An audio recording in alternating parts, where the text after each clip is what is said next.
નમસ્કાર દોસ્તો, આજે હું વાત કરીશ સંશોધન અને ગ્રંથાલય. મિત્રો, સંશોધન એ બહુ બહોળો વિષય છે, ખૂબ વિશાળ વિષય છે. સંશોધન વિશે તમે કોઈ ડેફિનેશન બાંધવા જાઓ તો એ નાની પડે. છતાંય પણ મેં સંશોધન અને ગ્રંથાલય એવું એક પુસ્તક લખ્યું છે, એના પર વાત કરીશ.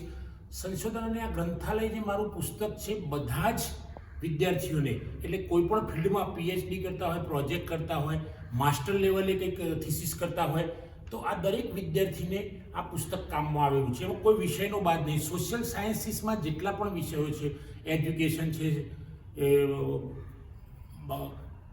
મેનેજમેન્ટ છે, લાઇબ્રેરી સાયન્સ છે, એ સિવાય સોશિયલ સાયન્સીસમાં જે સમાવેશ થતા બધા જ વિષયોની અંદર આ મારું પુસ્તક કામમાં આવશે. આ પુસ્તક એટલું અદ્ભુત રીતે લખાયું છે, કારણ કે ઘણા બધા સોર્સિસ લીધા છે, એમાં ઘણી બધી ઓબ્ઝર્વેશન કર્યું છે, ઘણા બધા સંશોધનો કર્યા છે, ત્યારબાદ આ પુસ્તક લીધું છે, લખાયું છે. તો મિત્રો, આ પુસ્તક જો આપ વાંચશો અને તમારા સંશોધનની અંદર, ધારો કે પીએચડી કરતા હોય, માસ્ટર લેવલે થીસીસ કરતા હોય, કોઈ પ્રોજેક્ટ માઇનોર મેજર પ્રોજેક્ટ કરતા હોય, તો એમાં આ પુસ્તક ખૂબ જ ઉપયોગી છે. સંશોધન અને ગ્રંથાલય પુસ્તકની અંદર એટલી બધી સરળતાથી વર્ણન કરવામાં આવ્યું છે કે ધારો કે સંશોધન એટલે શું, સંશોધનના સોપાનો, સંશોધનની પ્રક્રિયા, આની ગહન રીતે પણ એકદમ સરળ ભાષામાં ચર્ચા કરવામાં આવી છે. જો કોઈ પણ વિદ્યાર્થી, કોઈ પણ કક્ષાનો વિદ્યાર્થી આ પુસ્તક વાંચશે તો એને સંશોધનમાં સરળતા રહે છે. સંશોધન કરવામાં મને તકલીફ નહીં રહે. આ પુસ્તક એકાદ વાર જો વાર્તાની જેમ એ વિદ્યાર્થી વાંચી જશે તો એ વિદ્યાર્થીને રિસર્ચ કરતા, પીએચડી કરતા, માસ્ટર લેવલે થીસીસ કરતા કે કોઈ પ્રોજેક્ટ કરતા કોઈ મુશ્કેલી નડશે નહીં. તો મિત્રો, આ પુસ્તક તમે વાંચો. એમાં છે સંશોધન એટલે શું, એની વ્યાખ્યા, પ્રક્રિયા. ત્યારબાદ આપણે વાત કરીશું તો સંશોધનની દરખાસ્ત. સંશોધનની દરખાસ્ત કેવી રીતે કરી શકાય, આ ખૂબ અગત્યની વસ્તુ છે. કારણ કે ડિઝાઇન કરવી, સંશોધન રિસર્ચ ડિઝાઇન બનાવવી, એ બહુ આમ લાગે તમને સામાન્ય, પણ એ આમ જોવા જઈએ તો ખૂબ અઘરા વિષય જેવું બની જશે, અઘરી બાબત બની જશે. તમે મૂંઝવાઈ જશો શરૂઆતમાં કેવી રીતે એની દરખાસ્ત બનાવી. તો how to make design of research, એની બહુ સરસ રીતે રજૂઆત કરવામાં આવી છે. પ્રપોઝલ કેવી રીતે તૈયાર કરવી, એની સરળ અને સહજ ભાષામાં રજૂઆત કરવામાં આવી છે મિત્રો. અને તમે જોશો તો આ જે દરખાસ્તની વાત છે, એ વિદ્યાર્થી એકાદ વાર વાર્તાની જેમ એ પ્રકરણ વાંચશે તો એને ખૂબ મજા આવશે અને બહુ સરળતાથી કરી શકશે.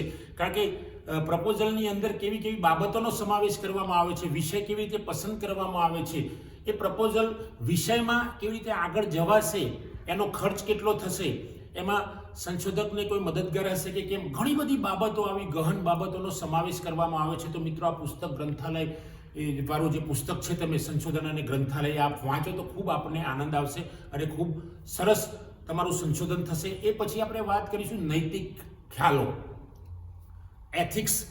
કે રિસર્ચર જ્યારે અથવા તો સંશોધક જ્યારે સંશોધન કરતો હોય ત્યારે એના એથિક્સ કેવા હોય, એના નૈતિક નીતિમત્તા કેવી હોય, નૈતિક ખ્યાલો કેવા હોય, એના વિશેની સરળ સમજ આપવામાં આવી છે કે ભાઈ સંશોધને શું કરવું જોઈએ અને શું ન કરવું જોઈએ, એની સરળ ભાષામાં સમજ આપવામાં આવી છે. જો મિત્રો, આ નૈતિક નીતિમત્તા અથવા તો નૈતિક ખ્યાલો વિશેની તમને ખબર હશે તો તમે જ્યારે સંશોધક બનશો, અથવા તો તમે પીએચડીના સ્કોલર બનશો, અથવા તો માસ્ટર લેવલે થીસીસનું કામ કરતા હશો, અથવા તો તમે પ્રપોઝલ બનાવવા માટે જે મેજર પ્રોજેક્ટ છે અથવા તો માઇનોર પ્રોજેક્ટની અંદર પ્રપોઝલ બનાવવા માટે જે તમારી તૈયારી હશે, એમાં પુસ્તક ખૂબ ઉપયોગી થશે. તો મિત્રો, એ છે નીતિમત્તા અથવા તો નૈતિક ખ્યાલો.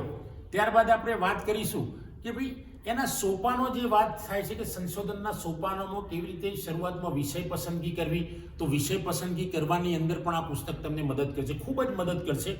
ત્યારબાદ આપણે જોઈશું તો ડેલ્ફી પદ્ધતિ. ડેલ્ફી પદ્ધતિ લગભગ અંગ્રેજીમાં સમજવાની ખૂબ ઘણા પુસ્તકોમાં મળી આવશે તમને એ પણ.